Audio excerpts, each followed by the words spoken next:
This is NDTV.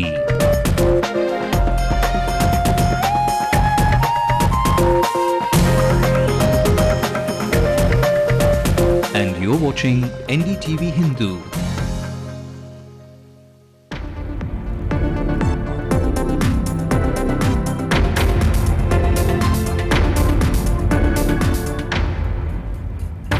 At the mega protest in Trichy, the Queen Bee slams the DMK government over mismanagement of the farmers in the state. கருணாநிதியினுடைய ஆட்சி இனியும் நீடித்தால் தமிழகத்தில் உணவு பஞ்சம் தான் வரும் என்பதை தெரிவித்துக் கொள்கிறேன். Meanwhile, Jayalalitha also says she will keep her alliance options open, hints that the DMK Congress combined may not last too long. She wants to keep the door open for Congress to come. Whether it happens or not is a different matter. Amchi Mumbai says hello to the robo. Superstar Rajinikanth launches the tunes of his most expensive film ever. The Canadian government speaks exclusively to NDTV Hindu, says they will screen all the 500 for security threats. The city police are on their feet ahead of Independence Day, a round-the-clock vigil to be maintained. And Chennai Live invites the reality format to the radio waves. We bring you a sneak peek. This is the Late Night News on NDTV Hindu. I'm Evelyn Matthew. A look at what's making headlines in the rest of the country as well. The Prime Minister makes a strong indictment of irregularities and slippages in the Commonwealth Games. The Cabinet Secretary to oversee the work. No let-up in the violence in Kashmir Valley. Curfew is reimposed in Srinagar. The Chief Minister heads a high-level security meet. Tension in Kerala builds as PDP leader Abdul Madani, the accused in the Bangalore blasts, may be arrested soon. And an injured Dinesh Karthik leaves Captain Cool, only hoping for the best in Dambula. The big political story that's been our focus today, charging Tamil Nadu Chief Minister M. Karunanidhi with betraying the interests of farmers and fishermen. The AIADMK Supremo, Ms. Jayalalitha, today asked people of Trichy to overthrow the anti-people government in next year's assembly elections. Jayalalitha's mega protest rally drew an estimated 5 lakh people today. Fourth in her series of protests, she slammed the DMK government for its inability to help the farmers in the state. Jayalalitha said that farmers were in dire straits due to the lack of water and electricity. She said that the cultivation in the Delta region has depleted because the DMK government was unable to get justice for Tamil Nadu in the Kaveri water dispute. Attacking the family of Karunanidhi, she alleged that M.K. Aragiri has been sidelined all this long as he had married a Dalit woman.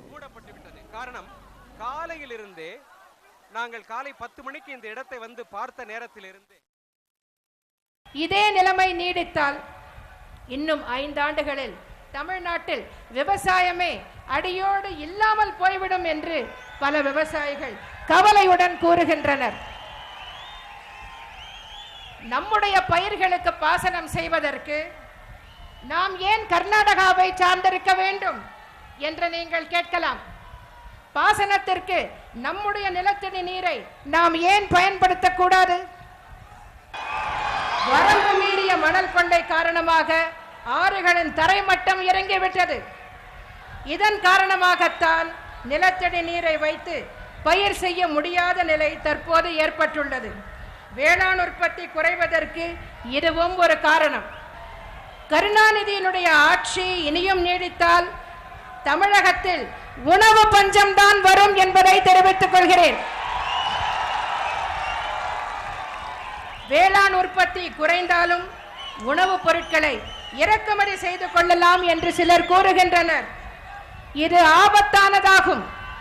இது போன்ற நடவடிக்கையின் மூலம் விலைவாசி மேலும் உயரும் என்பதை தெரிவித்துக் கொள்கிறேன்.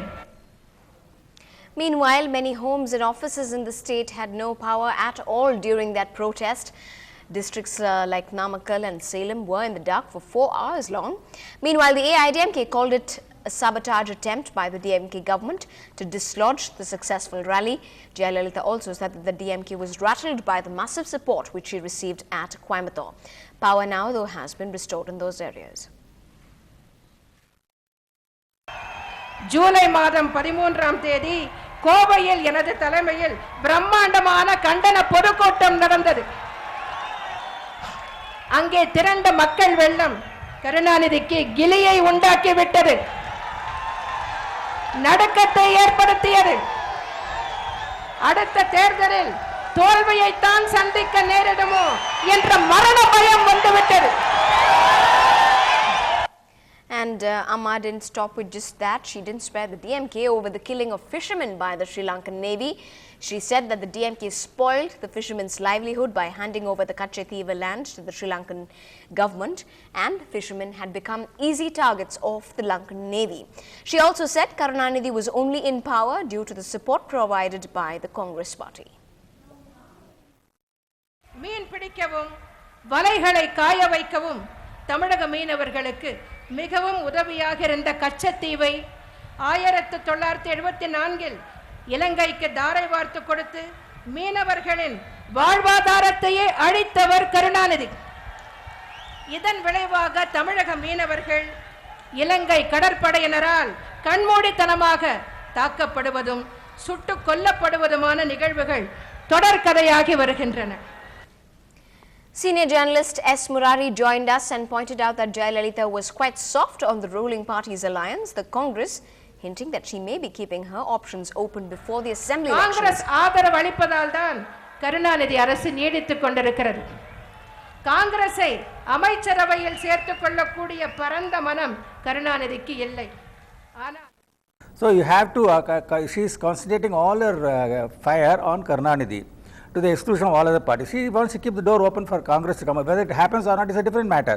But once the elections are announced and Congress is seen to be in the company of DMK, then she will go all out attack. She, after all, she called Sonia Gandhi as a woman who was not faithful to even to her own husband. So that kind of vituperative attack on Congress you can expect if it is seen to be going to the election, in the next election going with the DMK in the next election.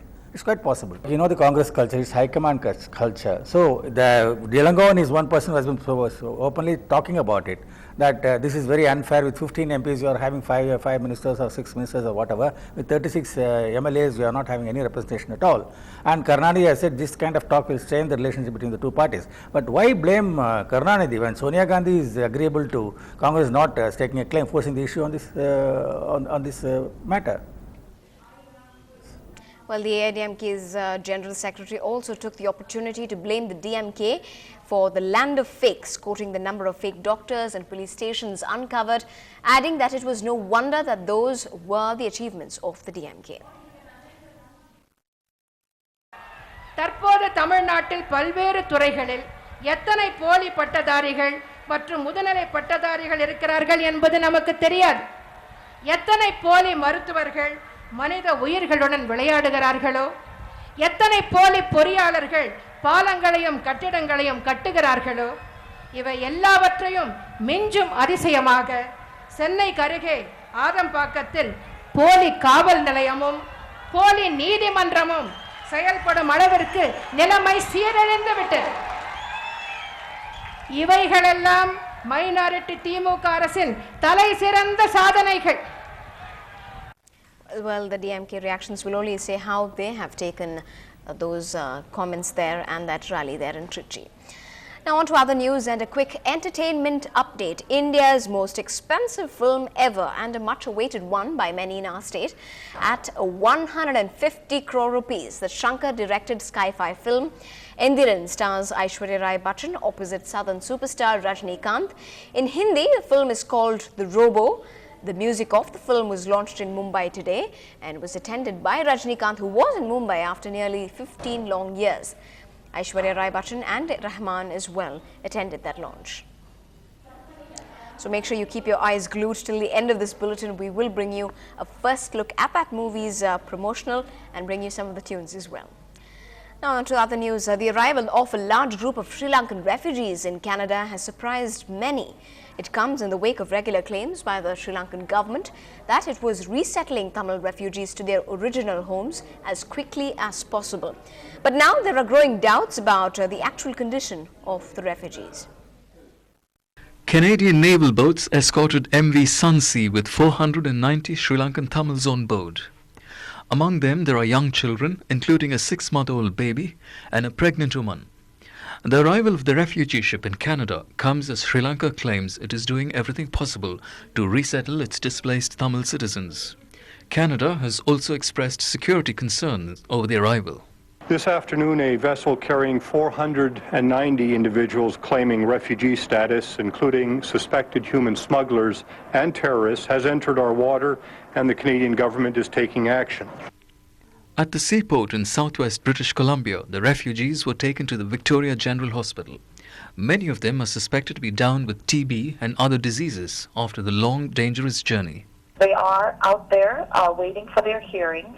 They're living with the families that, relatives or the people that don't have relatives here are living with host families, taking English classes, checking in with immigration once in a while, and getting ready to basically become a part of Canadian society. We also have very sophisticated legal means at our disposal to address genuine security threats or any concerns about criminality. If we find that there are security risks, then they have to be sent home. But in Canada, we do it one by one. That's the way we ought to do it on this boat. The arrival of refugees in Canada has raised doubts about the seriousness of Sri Lankan President Mahinda Rajapaksa's claims that Tamil refugees are being restored to their original homes from camps.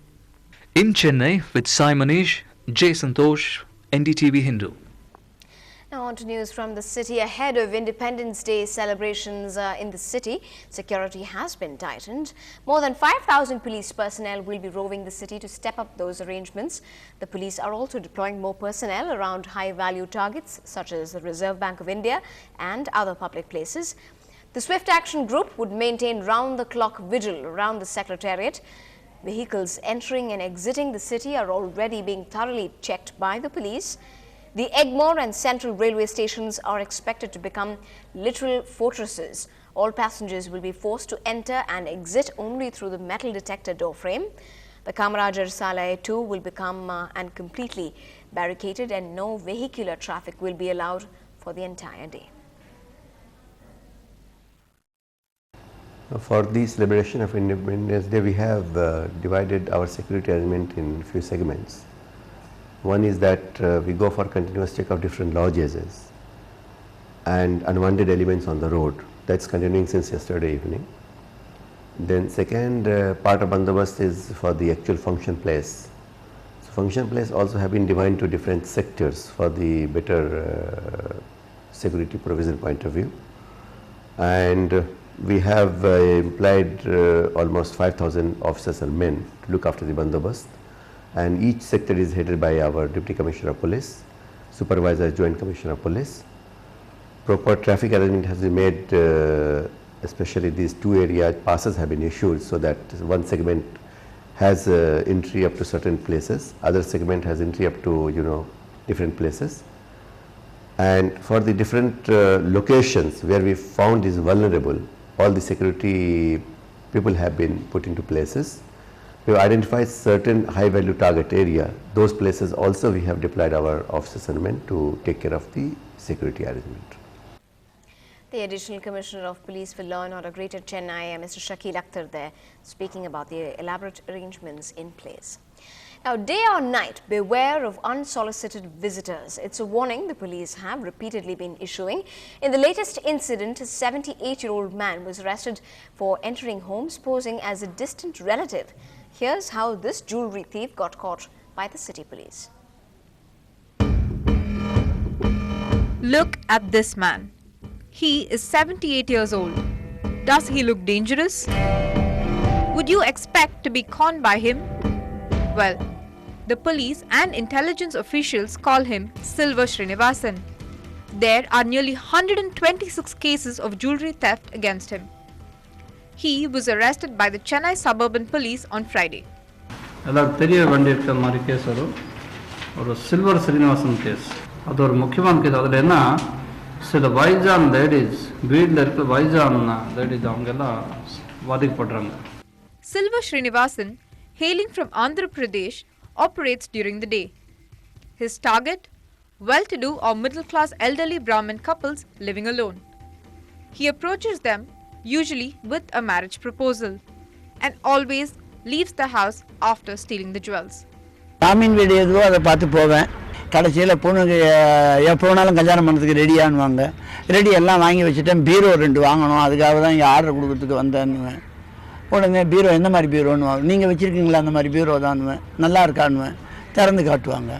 அவங்க ஏமாந்த சமயத்தில் ஒரு டப்பாவை தூக்கி பாக்கெட்டில் போட்டுக்குவேன். During the past year, Silver was active in the suburban areas of the city like Adambakam and Tambaram. One of his recent victims recalled her experience. Relative மாதிரி நல்லா ஐயர் மாதிரியே பேசினார். அப்புறம் இந்த மாதிரி நான் கல்யாணம் கூட இது பண்ணுவேன் அப்படிலாம் கூட சொன்னார். இது மூடி லூஸாக இருந்தால் அப்படி எடுத்து போட்டு அது பாக்கெட்டில் போட்டார். அப்புறம் தான் பக்கத்துலலாம் சொன்னோடனே அவங்க சொன்னாங்க, நீங்கள் போய் எதுக்கும் செக் பண்ணிக்கோங்க. The police recovered nearly 70 sovereigns of gold and 9 kilos of silver worth 13 lakh rupees from him. Aptly named Silver Srinivasan, the best guard against thieves like him is not to be gullible. In Chennai, Pratiksha Ramkumar for NDTV Hindu. Well, a very bold old man that's telling us about his modus operandi. Still ahead on the bulletin, time to make some noise for a reality check on the radio. Chennai Live makes another first attempt in the city's soundscape. A plane or a bird or the superstar? Well, it was the robo who took Mumbai by storm after 15 long years.